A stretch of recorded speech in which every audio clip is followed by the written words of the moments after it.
Chi non l'avesse capito, Beppe Nardi si lamenta del fatto che a gioco iniziato qualcuno ha cambiato le regole del gioco.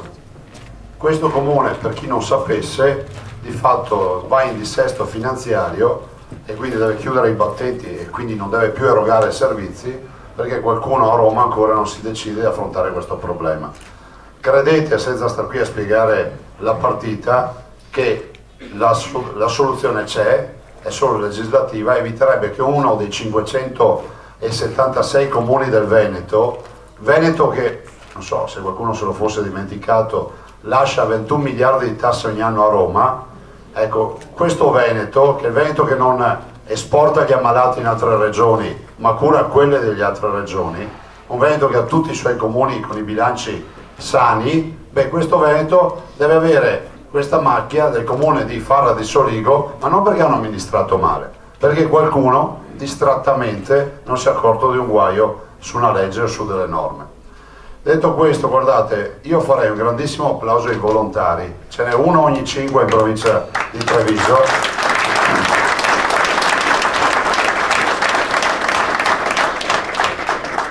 Non ringrazio solo Stivali, ma tutti i volontari, lo diceva anche prima Reboli, tutti i 2500 volontari delle mostre. Non è stato facile all'inizio, io sono uno dei fondatori della Primavera del Prosecco.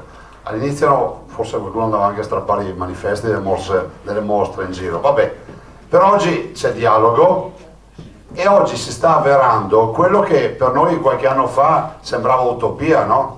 Venivamo qua, magari qualcuno se lo ricorda, o dicevamo, leggevate sui giornali e sentivate dire ma il presidente della regione parla di un effetto territorio. Beh, questo effetto c'è, pensate che questa è una provincia che quest'anno chiude il suo bilancio con 2 milioni di turisti. Il Veneto è la prima regione turistica d'Italia con 70 milioni di turisti e l'industria del turismo vale circa 17 miliardi di euro in Veneto.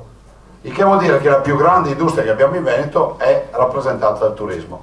Se poi uno fa un po' di mente locale e pensa che Treviso non ha il mare, non ha la montagna, forse qualche risposta se la deve dare. Le risposte sono un grande sistema del volontariato che tiene vivo il territorio, fa fiere, sagre e quindi valorizza identitariamente quello che è la provincia di Treviso ma anche tutto il Veneto, e poi un grande applauso in queste zone ai produttori di Prosecco, perché come dico io, loro sono quelli dell'agricoltura eroica. Oggi il Prosecco è una realtà che va anche fuori da questi confini, ma chi è in pianura deve, ogni giorno che si alza, deve ringraziare Dio e deve ringraziare quelli del DOCG perché esistono. Questo è bene che lo ricordiamo sempre a tutti i produttori. Oggi questa realtà, la DOCG e la DOC rappresentano 500 miliardi di bottiglie, hanno superato lo champagne.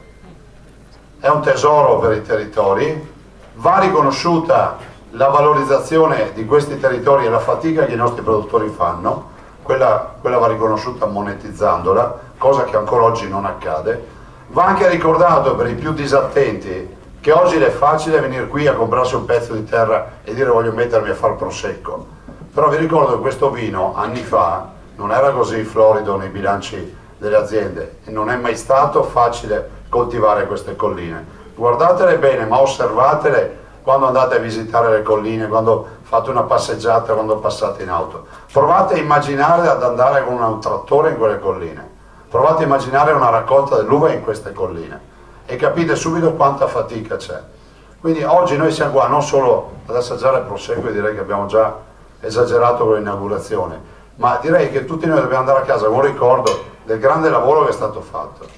Ed è un lavoro che è stato fatto in silenzio, c'è molta gente che è qui, insomma diciamolo, Giotto ha perso la vita in una situazione tragica lavorando i campi, Sacro Trattore che a volta, no? E quindi vale la pena ricordare che non siamo qui solo per le degustazioni, per la promozione, ma anche riconoscere il sacrificio di questo territorio, che in silenzio e faticando, e molti non sono più qui, ha saputo rendere gloria non solo alla provincia di Treviso ma a tutto il Veneto.